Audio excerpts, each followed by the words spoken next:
Okay, so this week we are starting a new mini collection, if you will, a mini series. We're going to be doing 3 Christopher Nolan films this month. The first of which is Memento, which came out in the year 2000 at the turn of the millennium. This is a film about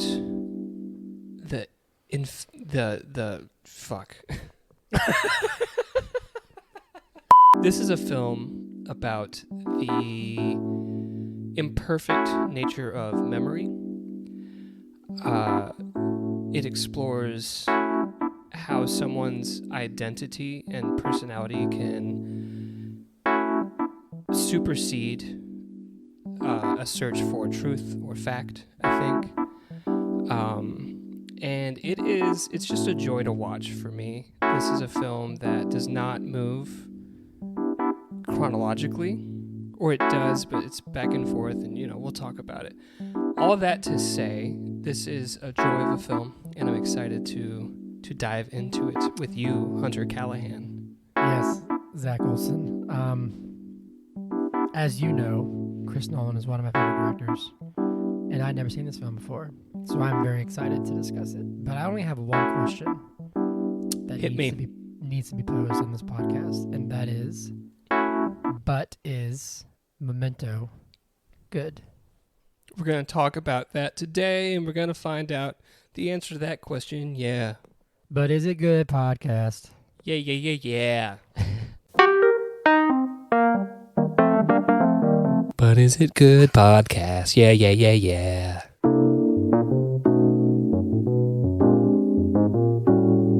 Greetings, sir. Greetings from the planet Earth. Sorry, you just said greetings. Welcome to the But Is It Good podcast, where we ask the question, but is it good? Yes, we do. I'm your host, Hunter Callahan, and this is my co-host, fucking Zach. It's me. That's what your name says. That's what my name is. It's weird, too, because I'm pretty sure I changed it last week, but that was the default, and I just went in the room because we're getting started pretty late tonight. So yeah. I'm fucking Zach today. Well, how are you, Zach? I'm good. How are you, Hunter? I'm good. Hanging in there. Before we get started, please like and subscribe, and do all that shit. You know it. You know the drill. Look us up. Mm-hmm. We're gonna blow up sometime. I have. It's not really housekeeping stuff, but just stuff that doesn't feel like it would fit anywhere else other than right at the top. Okay. Do you mind if I call you out on something? Oh no. Do you mind? I won't. Yeah, let's do it. Call me out. You spelled Memento wrong on the schedule. Did I really? Did I say M-O?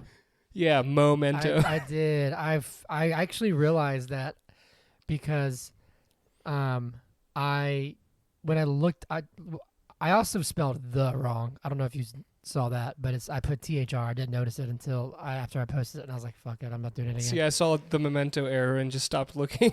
But I realized that when I searched for the movie, and I was like, oh, it's M-E? Yeah. So I was just giving it. I was giving an Easter egg as to Hunter hasn't seen this movie before, so I would know. I mean, it does. Like you think it'd be like a moment. Yeah, like moment. That's what I was thinking. But Memento has nothing to do with like a. It's memory. It's memory. Yeah. Yeah, it makes sense when I see the movie. The second thing that I want to say. There's more. There's more. No, this is me. This is not you because I was saying, why don't we do some Christopher Nolan films this month? And you were like, cool, let's not do the Batman ones because we're thinking about next month doing a couple Keaton Batman movies before The Flash, correct? Maybe, yeah. But I also didn't realize that like Into the Spider-Verse 2 comes out before The Flash, and I'm not sure if we're doing that movie. June is we'll see. Go on. Yeah, we'll see how it goes. But that was our discussion, right? Was that we're not going to do the Christopher Nolan Batman movies because we don't want it to get too confusing. And you were like, pick 3 movies, and I picked Memento, The Prestige, which I haven't seen, and then Interstellar. But I realized while I was watching this film, because this film really works backwards chronologically in a way that I think like foreshadows his work on Tenet. And there are a couple different films that I think really play with time. I mean, all of his films deal with time, but really play with time in a forward chronological way. Like, Interstellar would be one because you can't like go back in time. He stays on the planet for like 15 extra seconds. And you know what I mean? And so I think it would have been cool. It's too late now, but I think it would have been cool to do like a time series of just like Memento, either like Interstellar or Inception, and then Tenet, because this film I feel like would be a really cool discussion with Tenet, but we're not going to do that. We'll do it at some point. We can still do Inception, Tenet, and like Dunkirk. Dunkirk is not chronological. Yeah, you're right. Yeah. I was just thinking because this one like works backwards, so it feels like it ties into that. We can swap it if you want to. I actually quite liked Tenet. Some people didn't like it as much, but I also really liked The Prestige. I think our logic was I hadn't seen Memento, and you hadn't seen Prestige. That's correct. And we both like love Interstellar, so we were like, let's do one that I haven't seen, one that you haven't seen. Look, guys, we'll at least for me, I know that probably you too. I think we both love Chris Nolan so much that like we'll do them all eventually. Right. I would say. And we are going to do the Dark Knight trilogy at some point. It's just that was like low hanging fruit, and we were like, nah, let's not be too mainstream. You know what I mean? Mm-hmm. Also, Zach hates superhero movies, so even good ones. I think that. I mean, I don't think it's even a question that the Dark Knight trilogy is elevated above all of the MCU. Yeah. For me, at least, because definitely. it's in its own universe, and because I'm not convinced he died at the end of the third one. Maybe there'll be a fourth. Wait, no, we see him though. Don't we see him like in France? Doesn't Alfred like be like, oh yeah, right? And we're not sure if it's him or if it's just someone that looks a lot like him, because I think that's what Alfred's talking about. Is like every year. That was the worst accent. Gotcha. I went like Arnold Schwarzenegger. Every year. Every year I go to the brunch and then I get to the chopper. Okay, different series, but we'll do it eventually. Anyway. Yeah. I'm very excited to talk about this movie. So Zach, take it away. This is your episode. So I said the shit. I said follow us and stuff. They will. It's fine. Yeah. Follow us and like and stuff and tell your friends. So Hunter, as someone who watched this film for the first time this past week, what are your first impressions? I don't think we need to do like spoiler free. Like we can just you can just give because this movie's 23 years old. Yeah. I absolutely loved it. But like you know me, I love Chris Nolan. I love all those movies. There's only been one that I've seen where I've been like, okay, that's fine. What was it? And I forgot what he's even called. It has Al Pacino and Robin Williams in it. And it was good. It has like Robin Williams in like a villainous role. It's really interesting. I think it was Chris Nolan. I'm pretty sure it is. Anyway, this was brilliant, dude. This was brilliant. And I've watched, and I'll discuss all this during the more in-depth part of the show, but like I've watched videos of him like explaining it and all this kind of stuff. You were talking about Insomnia. Sorry, I just wanted to get the name. Yeah, you're right. But I remember I'm not going to get too in depth, but I just loved it. I love twisty plots, and I love different chronological storytelling. And then when this film like meets itself, and then like at the end, you're like, son of a. Oh, I loved the way you feel about characters, how much it changes throughout the movie, and Chris Nolan, changes. He's like, the audience are his toys, and he's just playing with you, and he knows exactly what he's doing, and it's so brilliant. And he does such a good job of like putting you in the shoes of Leonard, and you're like, what is happening? Every conceivable way that I thought this was gonna go, it ended up not being. And also, which I'll discuss later, but apparently there's like alternate endings that he shot that like, so no one really actually knows like what the truth is. I mean, we'll talk about that. I don't want to. But I loved it. I loved it. Yeah. I think it's really cool. Like the cast was great. It was just brilliant. Like his fingerprints are all over this, and this is his feature debut or whatever, something like that. It might not be his feature debut, but it's one of his early films. It was his second film. I think he had after a film called like The Following. That's right, yeah, Following. But to make this that early in your career, I mean, my goodness, man. Hey, you have to not only have a vision, but you have to be able to sell it to a studio, because this is a film that I feel like a lot of directors would pitch this to a studio and they'd be like, "No, where's Spider-Man?" Yeah. And you know, mind you, that this came before the superhero bubble began. Sure. But even still, to be like, I want to tell the story backwards, and they're like, "What?" This is mass. They say, like "What?" Yeah, it's just a masterclass in filmmaking. It really is. Yeah. This was brilliant. I loved it. What about you? I agree. I also love Christopher Nolan. I love all of his films that I've seen. I haven't seen Insomnia. I haven't seen The Prestige, and I haven't seen Following. So there's 3 like early films that I need to watch. We're going to be watching Following. The Prestige next week. But it's just a joy to watch. It really is. The way, like you said, the way that the story unfolds. I love that at the beginning, like the opening scene, and I won't get to, but it's actually shot in reverse. Like it is in reverse to like set the stage for what's going on. Then we go to black and white, and it's moving forward, right? And then at that point, I mean, they can't make all the color scenes like in reverse because we wouldn't be able to tell what the hell people were saying. But the way that it's can you imagine just like like walking backwards out of a motel room, sitting at the diner. Anyways, it's a joy. I think that Guy Pearce does a wonderful job. And Joe Pantoliano, is that how you say that? Is that Teddy? I know the guy. He's been in numerous movies. But this is the role that I think of when I see him. I'm like, oh yeah, he did a great job in Memento. And like you said, the way that our perception of characters change throughout the movie. Yes. And the way that, and you know, I talk about this often, but the way that everything fits, like there's no stone left unturned. Everything like fits into the puzzle, right? This is cinema. Yes. As they say. At its finest.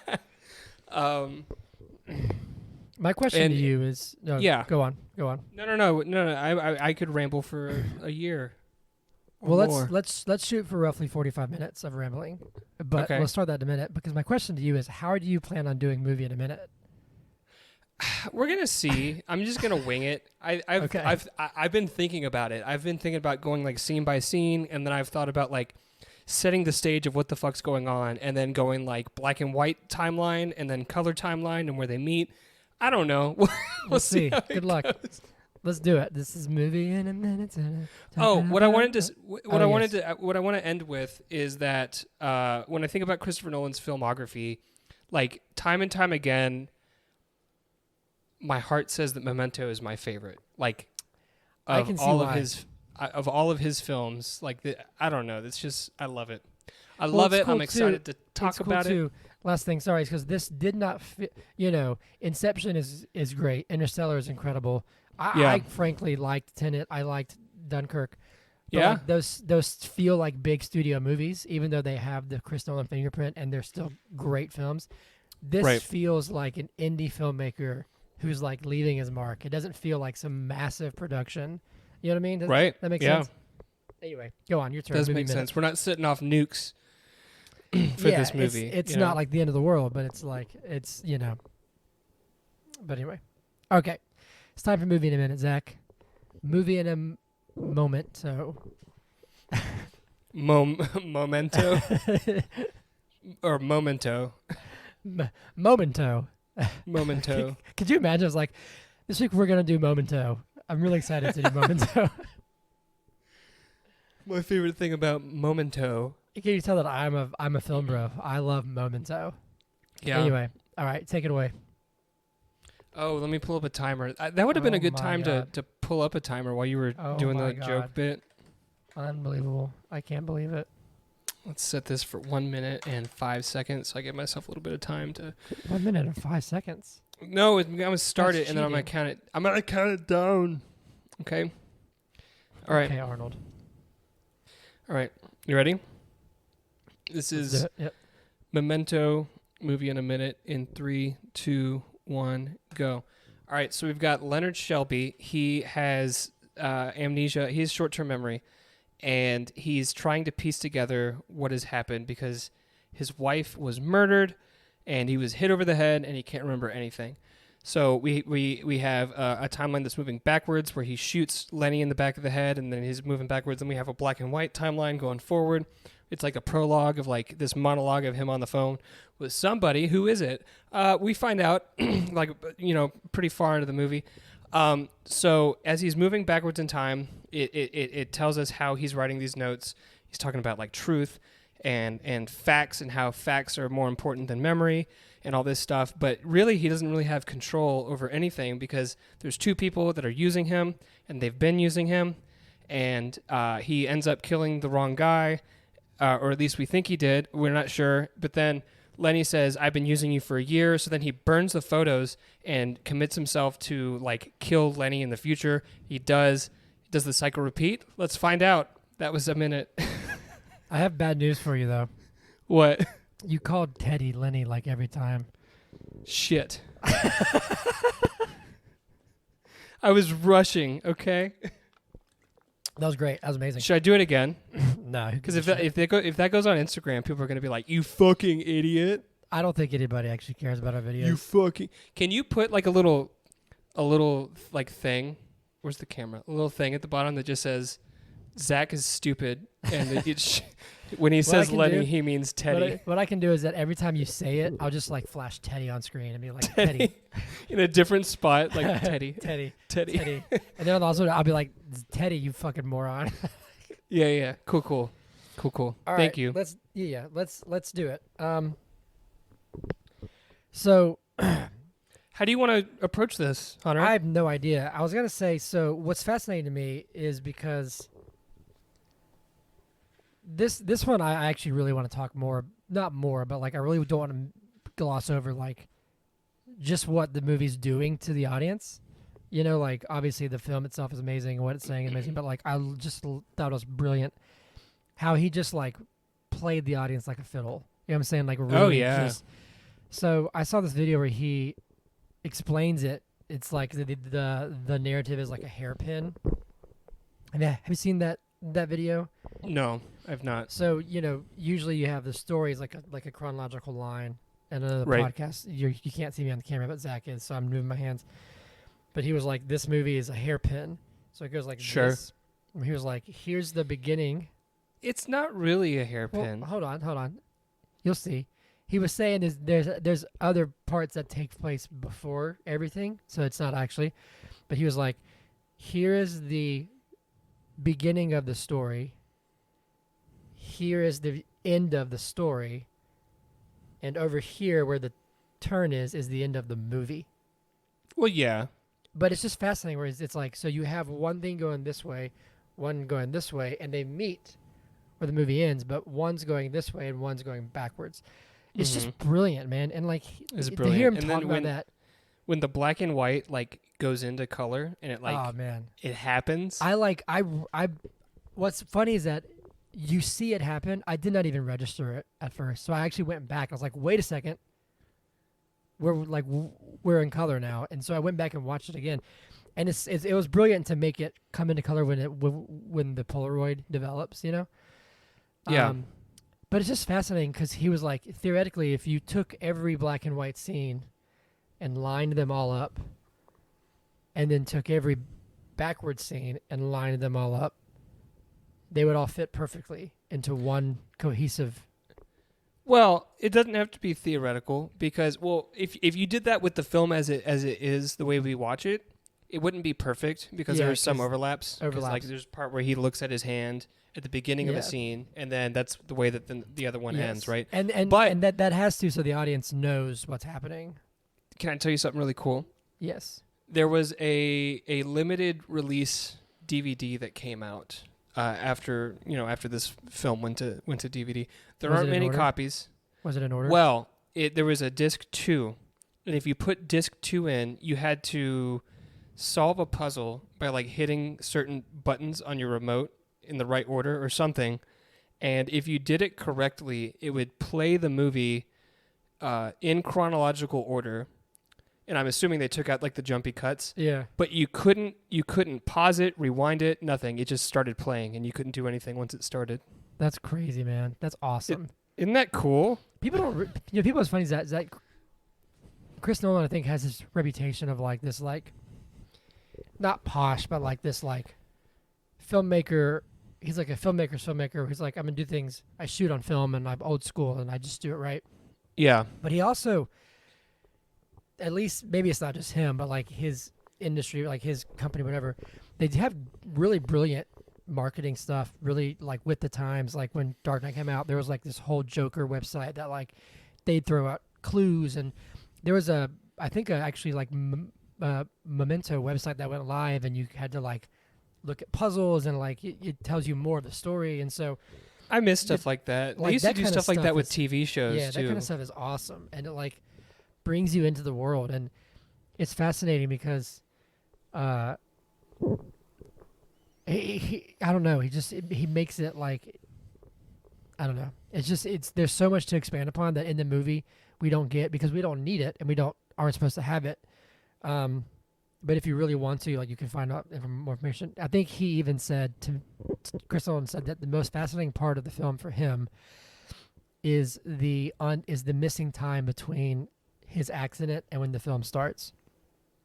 Yeah. He's like, you have no idea how long it's been since he's been hurt, since this happened. And he said, and that's exactly what I wanted, because that's how it is for Leonard. He has no idea how long he's been like this. Right. It's just nuts, dude. It's so good. It's incredibly good. So can we talk about the fact that the film opens technically with the conclusion? So like this is like a noir film, right? Like a murder mystery kind of situation. And normally the climax of the film is like finding the culprit and bringing them to justice or something like that, right? At least like the classic noir film would be that way. But this film opens up and he's allegedly killed the guy, shot him in the back of the head. Yeah. At least as far as we think. But not only that, I want to talk about that, but one thing in that opening shot that I think is brilliant, once you've watched the film and you go back and watch it a second time, because it just encapsulates like what the film is about. We open with the Polaroid, and as he's shaking it, it's fading. Yeah. It's not coming into focus. It's fading away. And it's like, that's Lenny, the real Lenny. Yeah. That's like what's happening to him. Yeah. But my question is that this film deals a lot with control, and so he feels like he's in control of what's going on because he has a system. Stanley Yelnats didn't have it's not Stanley Yelnats. What is his name? Sammy Jenkins? Yeah, Sammy Jenkins didn't have a system, and that's why it didn't work for him. But I have a system, and I put the things in the pockets, and I've got the tattoos, and blah, blah, blah. And he's so desperate for control, and yet he's being played like a fiddle, just like we're being played like a fiddle for a large part of the movie. Yeah. But by everybody, too. But we come to find at the conclusion of the film that he takes the control, or like the truth, away from himself, right? Mm-hmm. Because he burns the photos, and you know what I mean? Like, well, yeah, it's fascinating. There's a line that Teddy says where he's like, oh, we all do it, the lies we tell ourselves so we can sleep at night, or something like that. It's like, right. We all like. Leonard needs purpose, and his purpose is finding the guy who killed his wife. Right. And if he's already done that, What's he gonna do? Then he has no purpose, and so he continually needs to have a John G to chase. But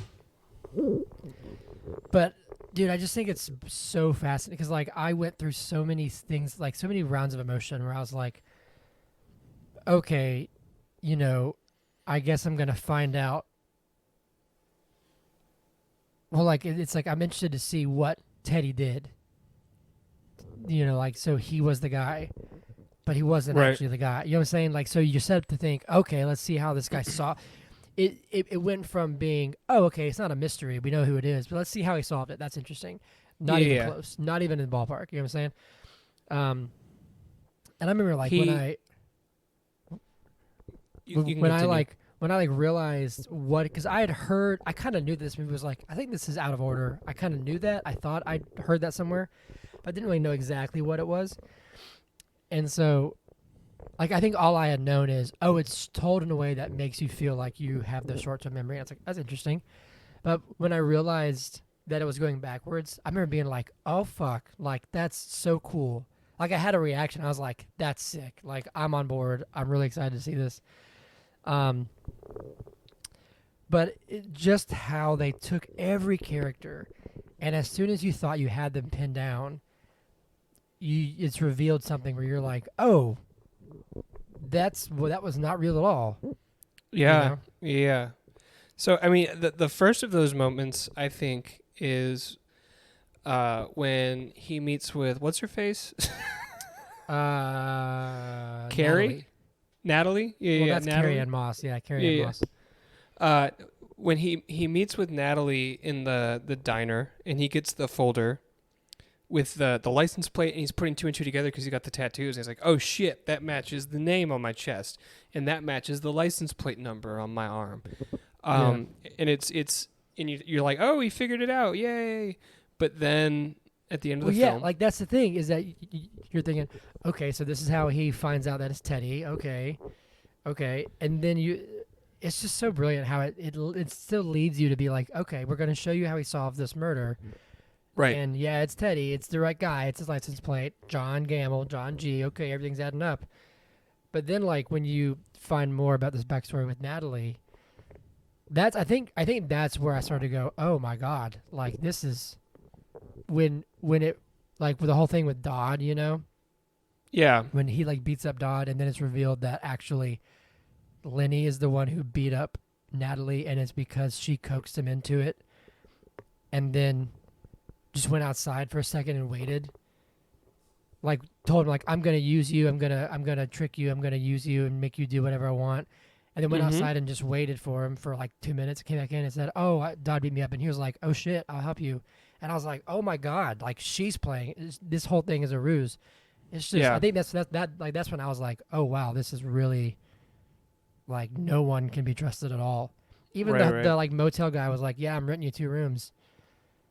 You know? Yep.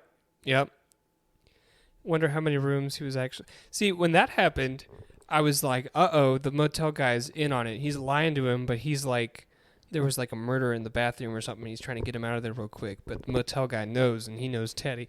You know what I mean? Like, I thought something else was going on. But no, it was just a double hotel room swindle job. It's funny because, like, I was watching something.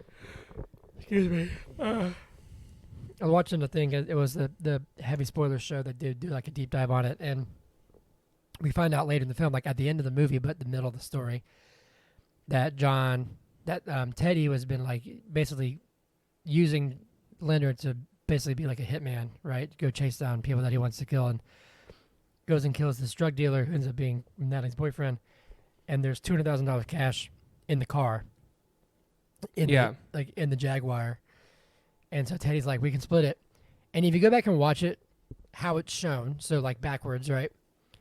Teddy's always trying to get the keys to the car. He's always trying to like get him to give him the car so he can just take the money and split. Like in the beginning, he's like tries to trick him and say that Teddy's car is his car. And he's like, no, this is my car. And he's like, ah. And then he's like, the cops looking for me, man. We got to get you out of here. We got to get you a new identity, like even a new car, all this kind of stuff. And it's like, yeah, because he's trying to get the money that is in the car. It's just, because it's all still there for you to see, but you don't have all the information. You know, it's just so good. It's so good. And he's wearing like Jimmy's suit, and like it's Jimmy's car. Right. It's wild. Right. Speaking of, it's there for you to see. Did you? And you might have heard about this in the YouTube videos that you watched, but I'm curious if you saw it when you watched the movie. Did you notice anything interesting when we get the characterization of what the hell's the dude's name? The other guy, the guy whose life he's like, oh, I'm better. Sammy Jenkins. Did you notice anything interesting about the Sammy Jenkins flashback? Yes. Was it the one where he's like in the asylum? Yeah. Where the guy like walks in front of him and then it comes back and it's Leonard in the chair for like a split second. A split second. I saw that and I was like, at first at that moment I didn't think, oh, that's actually Leonard. There's no Sammy. I thought of like, oh, he's trying to put himself in that situation. But yes, but then it leads itself to like, there is no Sammy, right? You know, there is no. That's the thing, is Teddy actually telling the truth? Is he? You know what I'm saying? That's where the thing is. Right. Because Teddy says there was a Sammy. Why did all their names end in E? That's why I got confused in the fucking movie in a minute. Lenny. It's because we got Sammy, Lenny, Teddy. And Teddy. Come on, Jimmy. Come on, Chris. What were you gonna say? Well, I was saying, I don't remember. Never mind. Go on. Cool. We have the short-term memory. No, but I think that's fascinating. I think that's. We were talking about like what is the true ending, right? Because Teddy essentially says, Sammy was real. You're just projecting your life or you're projecting his life onto yours, or whatever he says, right? But could it be the case that? But Teddy also says that they killed the guy that killed his wife like a year ago, right? Yeah. And I remember the first time that I saw this movie, the conclusion that I reached after the movie was over was that there was no murder. That was just like made up however, like it's just a story that he tells himself so that he has a purpose, right?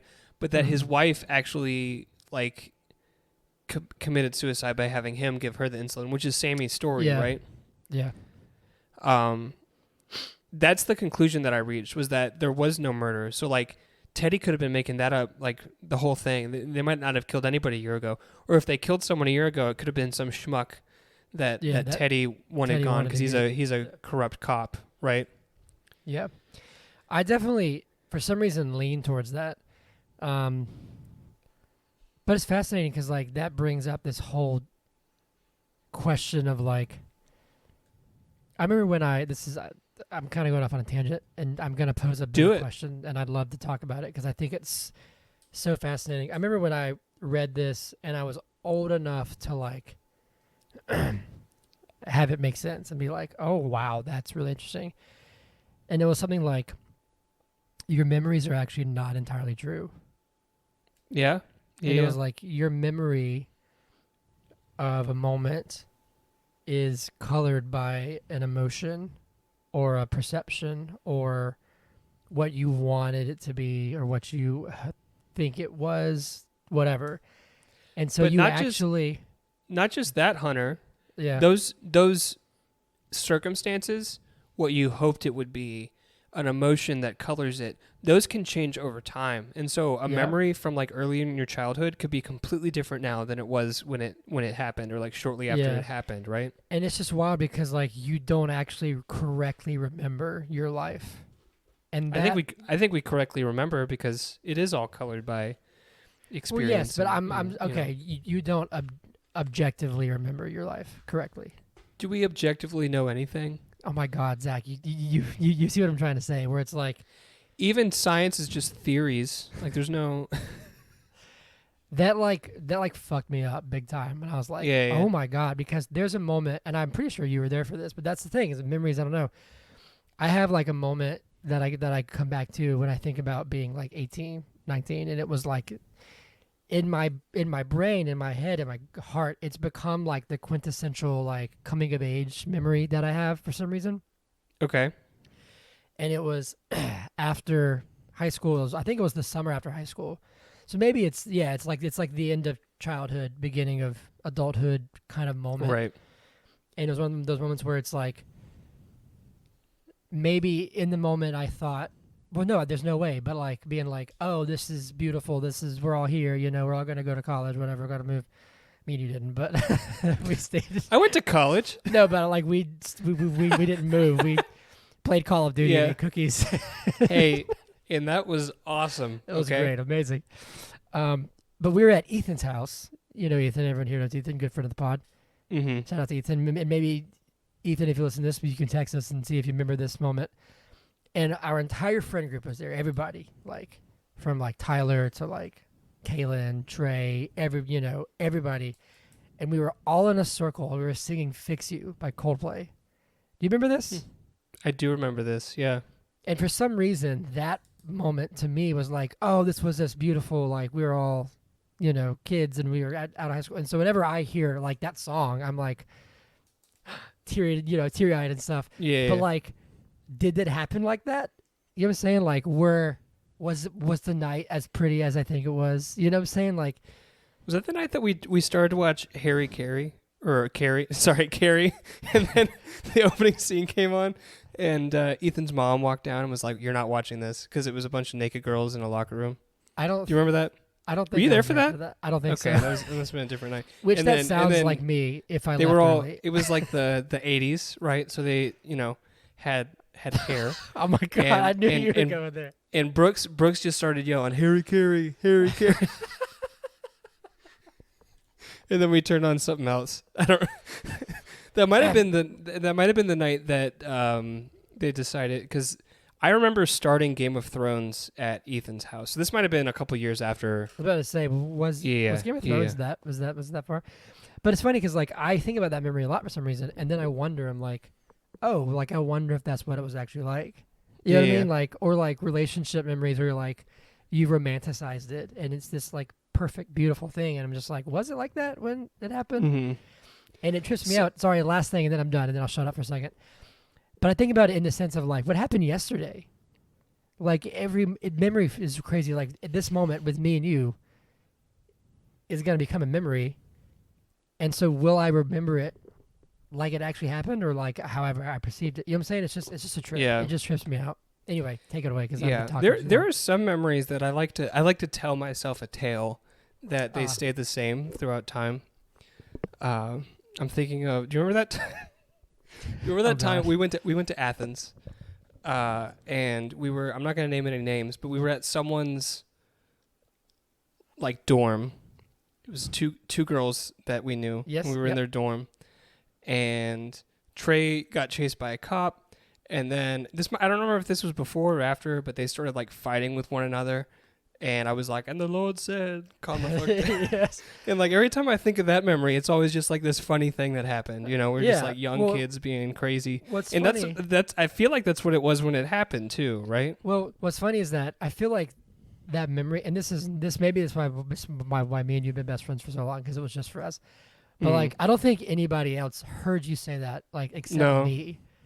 And I thought it was the funniest thing I'd ever heard in my entire fucking life.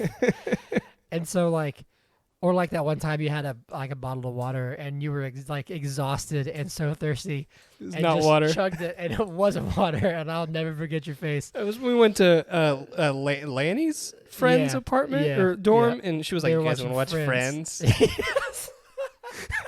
It's like 3 a.m. after the bars. She's like, y'all want to watch Friends? I gotta make sure I'm not being too loud. Make sure Hollis is still asleep. But it's funny because like those moments, that moment for me was similar as it was for you. Like I was in that same place as you were, but for somebody else who might have heard you say that, that's totally different. And it's just so fascinating. And so this movie poses a question to bring it full circle of it's like, well, what story do you want your memory to tell? Because you actually can choose it. You can choose it. Well, to an extent, at least. Can you be okay? So I feel like it's early in the film. We're like 30 minutes in the film, and he's eating at a diner or something with Teddy, and they're talking about. He's like, "What the hell are you doing with those photos? You don't know what the hell's going on." That was my Teddy impression. It's pretty good. I thought it was pretty good. And Lenny is saying, or Leonard, as he likes to be called. He doesn't like to be called Lenny because that's what his wife called him, and it gives him bad memories. Is talking about you can't trust memory, you trust fact. Eyewitness testimony is unreliable. Memory is unreliable, so we go off of facts, which is convenient for his condition because he has no memory. So I guess I'm thinking about the end of the film, right? When we reach the point where he kills somebody who allegedly was not the guy he should have killed. Teddy tells him, we killed that guy like over a year ago, right? And he decides in that moment that his original goal of like justice for his wife isn't what he wants anymore, right? He just wants vengeance, anyone who does him wrong. And so he burns those photos and tattoos his body so that he will think in the future that Teddy is the guy, right? Now, if he had all of his memories intact, he would have to spin that completely differently to himself. He wouldn't be able to trick himself, right? So yeah, without memory, he's able to do that. But if he had his memory, he would have to be just okay with killing Teddy.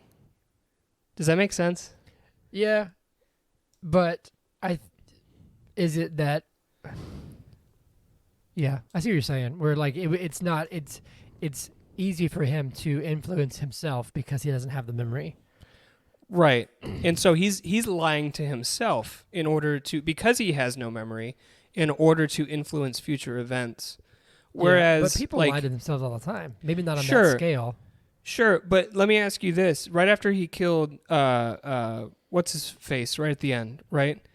No, that's the beginning. Oh, Jimmy. You mean the end of the movie or the end of the story? The end of the movie when he kills Jimmy, and Teddy confesses all this stuff to him. If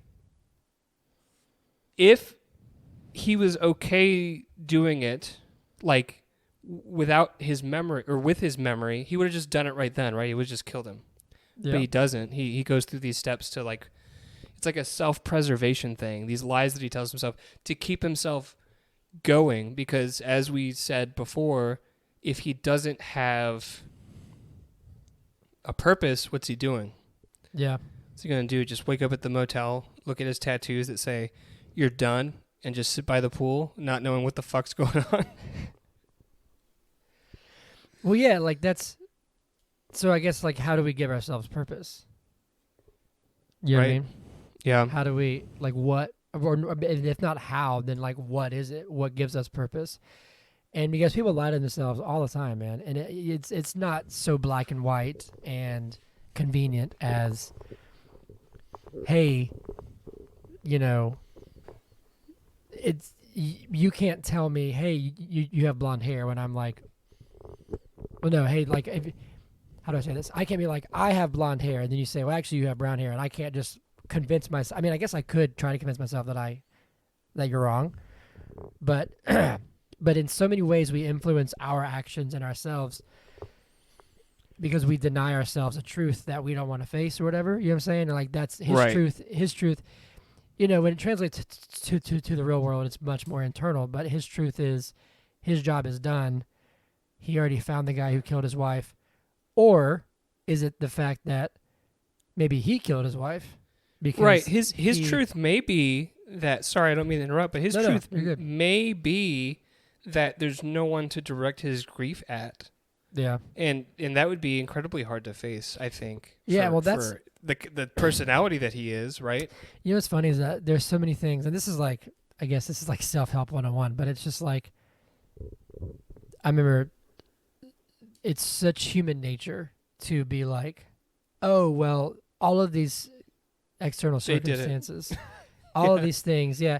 And sometimes there are genuine things where it's like circumstances are out of your control, whatever.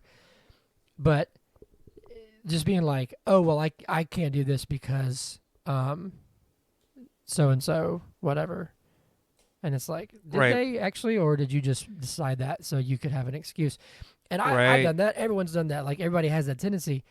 And it's really hard to look at yourself and be like, actually, this was me. This situation, while maybe I wasn't the only one involved in getting it to this scenario where it is, I am part of this, and I, contributed to this. Right. And that's, people do not like any sort of accountability, I guess. You know what I'm saying? It's just like with, I don't know. But that's hard for people. It's extremely hard. It's extremely hard. I'm getting choked up talking about it. Okay, so now the end of the story, beginning of the film, when he, hits Teddy on the back of the head, and Teddy says, "You don't have a clue, you freak." Which, by the way, fun fact: Christopher Nolan didn't like the way that Joe Pantoliano said "you freak," so he did a Joe Pantoliano impression, and they dubbed it over. So that's actually Christopher Nolan's voice. Is it really? Yeah. That's funny. Yeah. I couldn't tell when I was watching. I was just looking at like fun facts, before the episode. Anyways, when he says, go down in the basement and see who you really are, and then Lenny shoots him, right? This is an opportunity for him to break the cycle. But couldn't you see with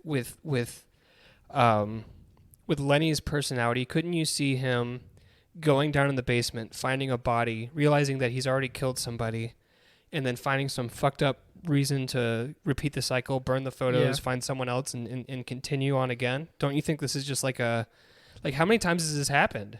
Yeah, and that's what he drives away kind of with that resolve of being like, oh, well, like, I have to believe that my actions have meaning, and I, when I close my eyes, the world keeps spinning. I have to believe that I have a purpose in this. And end of the film, middle point of the story, right? Yes. Is what we're talking about? Yeah.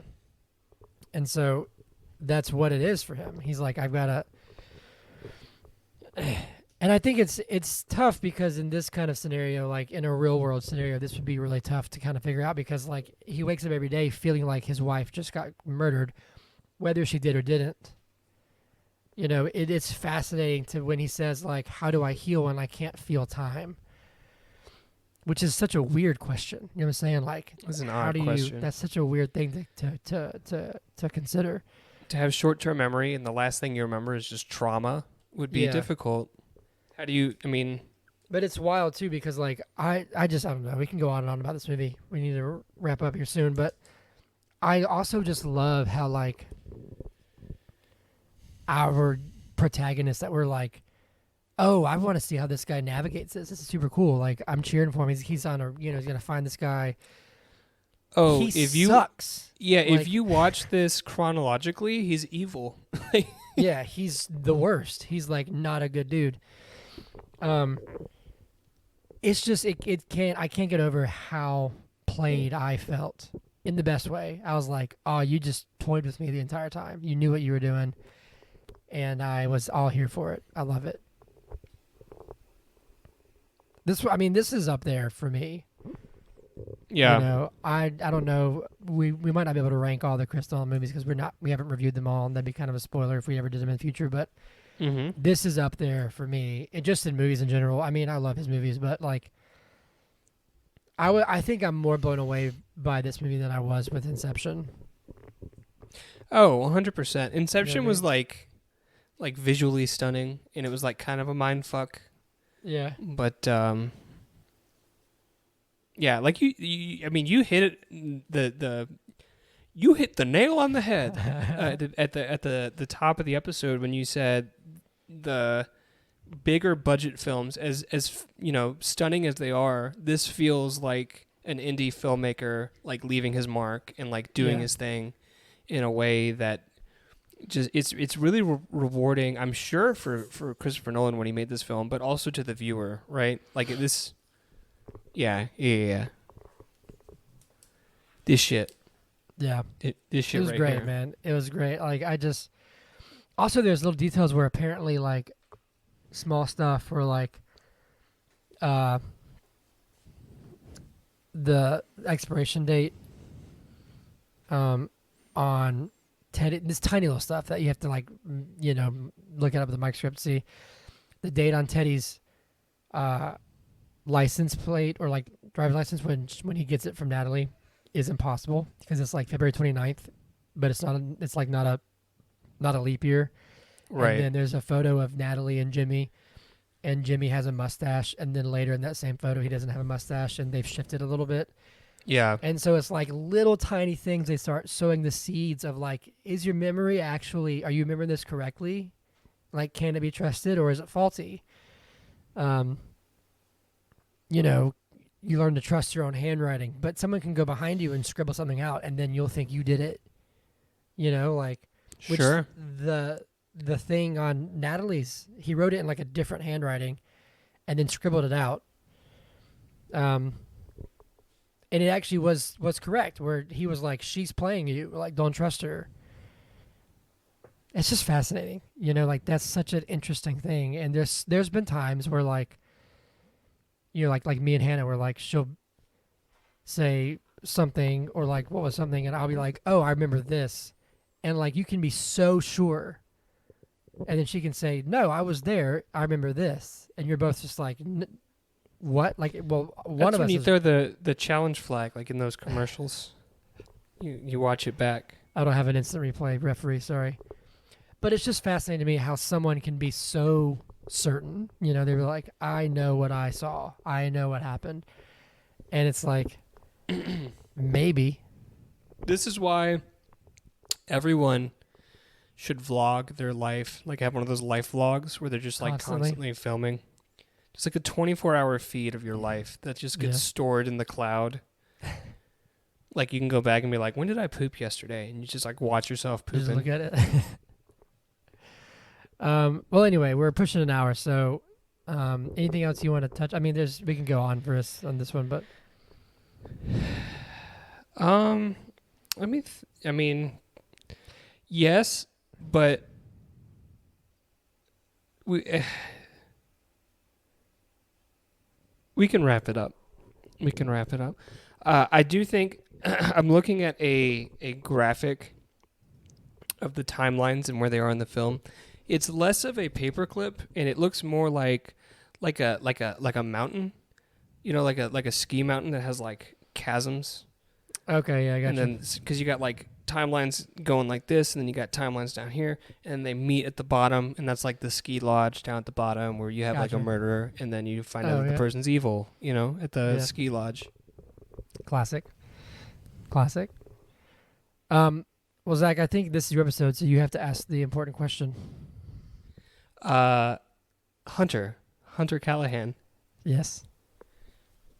But is Memento good? It is superb. It is excellent. It is a masterclass. Our rule is for Golden Goods it's a film that we reviewed this year, right? It's not about it being a new film, right? Correct, because we had Heat in there last year, and Heat's old as shit. Well, I know that we had the Golden Oldies, so this is going to be nominated for something. Okay, we'll have to make sure we, like, clearly define what can qualify as a Golden Good. I forgot. We're not gonna clearly define anything. Are you kidding me? But this is definitely going to be at least nominated for a Golden Oldie. Are you kidding me? But yeah, it's amazing. Me? I don't know what I'm talking. Yeah, it's wonderful. So, Rotten Tomatoes has it at 93% for a critic score. Audience score is 94%. It's pretty good. I would give it like a 95 at least. It's pretty good. Ooh, 95. Okay, interesting. Yeah, probably. But unfortunately, Hunter, somebody hates the movie that you love. Do you love this movie? I love this movie. Somebody hates it, and we're gonna. Well, let's find out who they are. With every movie sucks. Every movie sucks. Every movie sucks.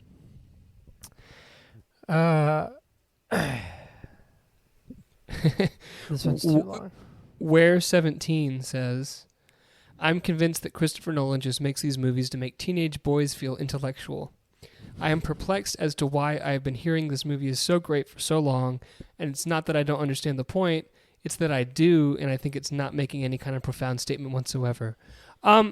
Where 17, I would say to you that movies need to be viewed keeping in mind their context. So maybe you've seen some films that came out in the past 23 years that have like a similar chronology or twist at the end. But this movie came out in 2000, and it was pretty fucking good back in 2000, and I think it's really good today. So why don't you just shut up? Here's Jeff Rosemont. Only took me about 3 months to view this film. That's a long time. The story changes track every 5 minutes, and it is a torture to watch. I cannot begin to tell you how overrated this movie is. It is a favorite of ersatz intellectuals who want to prove their smarts and congratulate themselves by figuring out this empty, pointless wankfest of a monumentally overrated movie. Wow. Okay, if you watched it over 3 months, why? Bruh. Why? Bruh. His picture on Letterboxd is Cillian Murphy from Oppenheimer. Yeah. His favorite films are Inglourious Bastards, The Covenant, Sisu, which just came out like last week, And so did The Covenant. Lone Survivor. Oh, The Covenant did come out like last week, didn't it? Bro, he gave Everything Everywhere a half star, saying top 5 worst movie of all time. Waste of time, fucking pathetic. We're not going to be friends with Jeff. Okay, moving on. Your turn. But he gave A Man Called Otto 3.5 stars. Get out of my face. I did see that, and it was enjoyable. Get out of my face. Now I'm tilted. Sir Mordred says, the ending of this film just annoys me so much that I don't even want to bother questioning it. Well, then you don't have the energy for this movie. Don't watch it. That's right.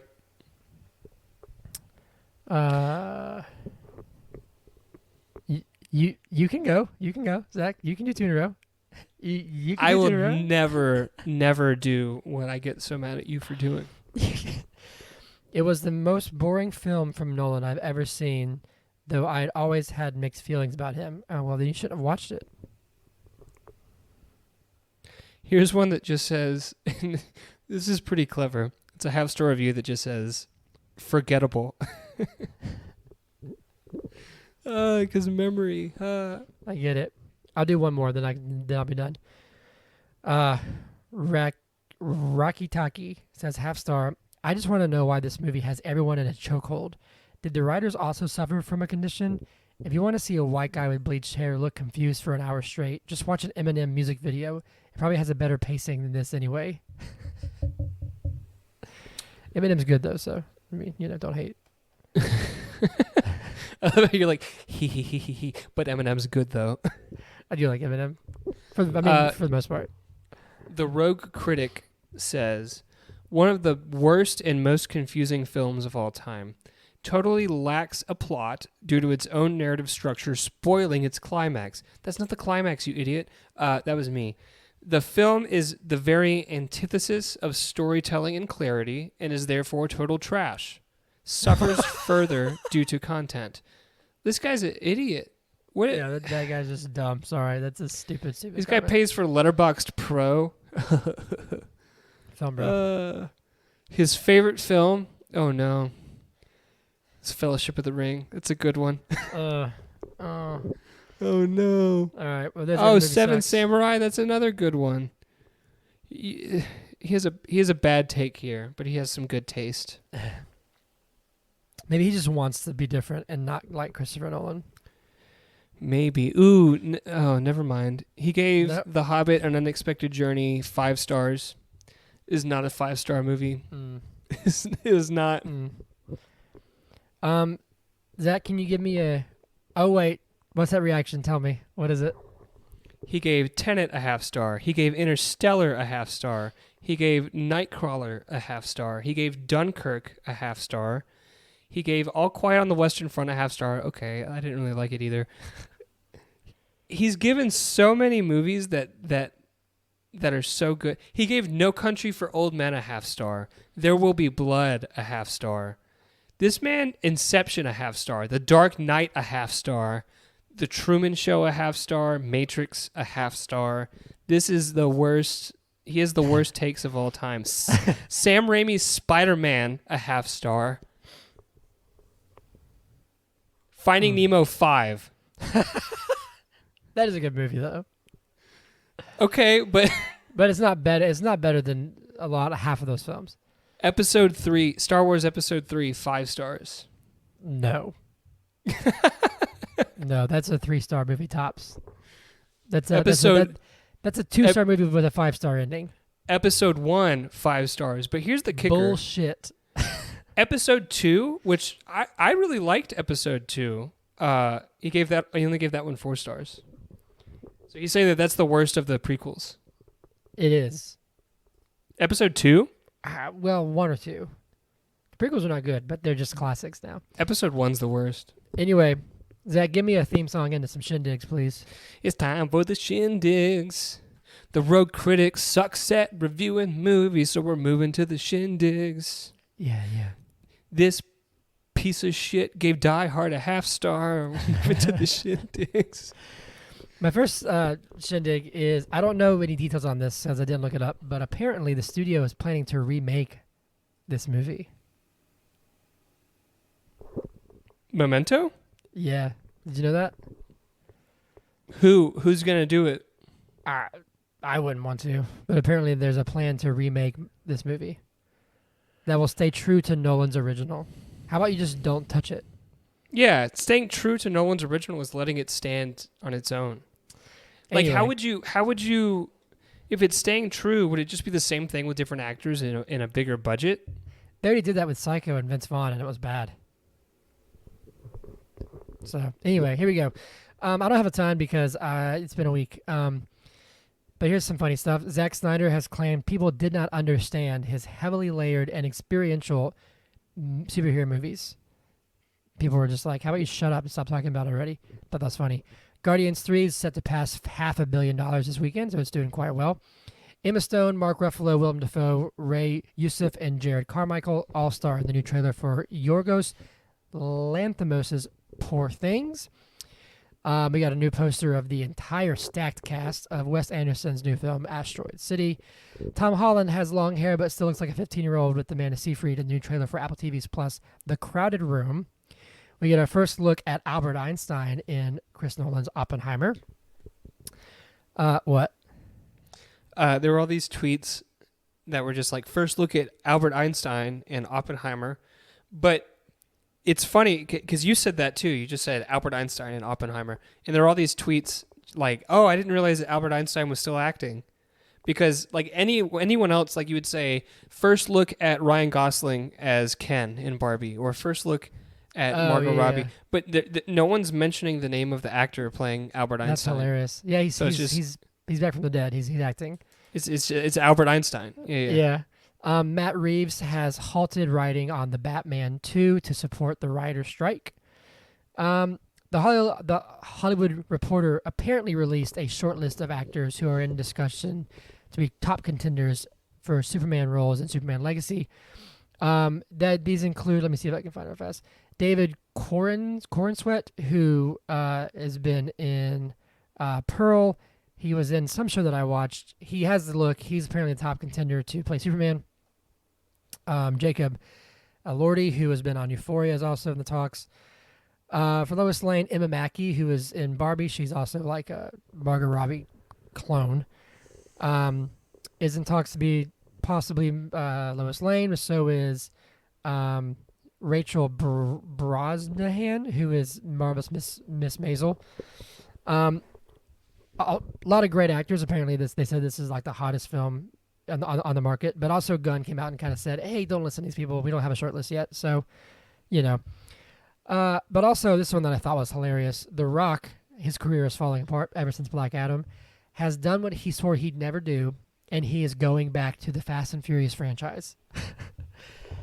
And The biggest news that I thought was, good God, make it stop, is that Vin Diesel has confirmed that Fast 10 is the beginning of a new trilogy. So they're going to make 12 of these movies. Yeah. They got to milk it right at the end, just like they did 2 Deathly Hallows movies, which I guess... were there 2 Deathly Hallows books, or was there just one Deathly Hallows just book? one. Oh, so he's saying that this story is going to take place over 3 movies? This one, like the final chapter is 3 movies? Yeah, I think that's what he's saying. It's going to be a trilogy. Gross. Anyway, that's the news.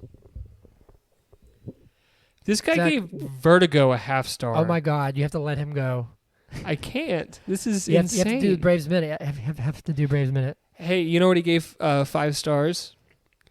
Shout out to Mr. Gerald. He gave Ben-Hur 5 stars.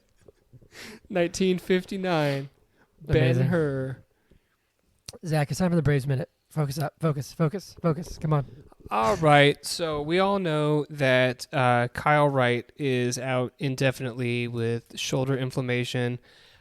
Max Fried had a rough start. I was at that game. He went to make a throw to first base and just like completely missed it, which is weird because he's facing Matt Olson. Turns out he has a forearm strain, and he's also out indefinitely. There are reports that Max will be back before Kyle because Kyle thinks that his issue is going to take a long time. So we're in some rotation trouble. Meanwhile, Mike Soroka is just getting ass blasted in AAA. Good. He didn't have the best start his last 2 times out. Part of that could be because they're giving him extra rest. You know, sometimes pitchers need to be pitching to stay in their rhythm, right? So that could be part of it. But I mean, we're thinking we're going to call it Michael. Sorry, he goes by Michael this year. Michael Soroka soon. The offense has hit a cold spell in Toronto. I guess it's a little chilly up there. Except for Marcell Ozuna, who and Rosario's got like a 11-game hitting streak or something like that. Yeah, they're both doing well. It's just crazy that one night. So Friday's game did not score a run. Saturday's game, the only runs we scored were off of a Marcell Ozuna homer, and last week's, maybe 2 weeks ago, maybe Marcel's been hitting well for 2 weeks, but just a couple weeks ago, Marcell Ozuna was the worst player in baseball, and now he's our only offense because. Yet last night he wasn't in the lineup, so putting him in the lineup created two runs. Yeah, does that make sense? I'm just we've ranting. Lost like three in a row for the first time in a while. 3 in a row for the first time since 1927. Yeah, that was a bullshit statistic. You said that so confidently. That was very brave of you. That's the bravest thing I've done all week. Very brave. It's time for whiskey shots. Here's my whiskey shot. I'm gonna go get my whiskey shot. Okay, cool. And then we'll wrap it up. I'll go ahead and do the spiel while Zach's getting his whiskey shot, so we can close on the whiskey shot. Please like and subscribe. You can follow us on Twitter at BIIG Podcast. You can email us at biigpodcast@gmail.com. Please say hello. What you want to see, what you want to hear. What film should we do? Do you like this movie? What films have you given half stars to? You can follow me. You can follow us on Instagram, TikTok, and YouTube at But Is It Good Podcast. You can follow me on Instagram and everywhere else at Hunter Callahan Music. You can follow Zach on Instagram at Zach with an H, 2, the number, the THA, future.31. Please say hello, follow, we'll follow you back. And next week we're doing The Prestige as we continue our little mini Christopher Nolan series. Zach, do you have your whiskey shot? I do. I have my whiskey shot here. Awesome. This man gave Forrest Gump a half star, Hunter. Zach, you have to let him go. Let it go. He's not your problem. Think about whiskey. Think about her sweet little fur, and how we miss her, and how she'd be telling you, "Stop it, or I'm going to fire you from the podcast," because she's the boss. This is for whiskey. To whiskey.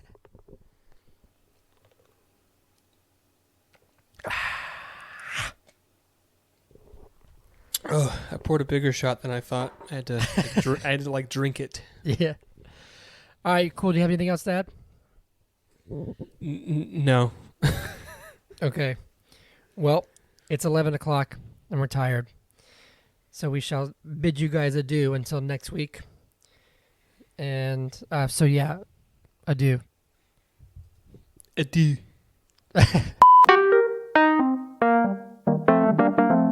But is it good podcast? Yeah.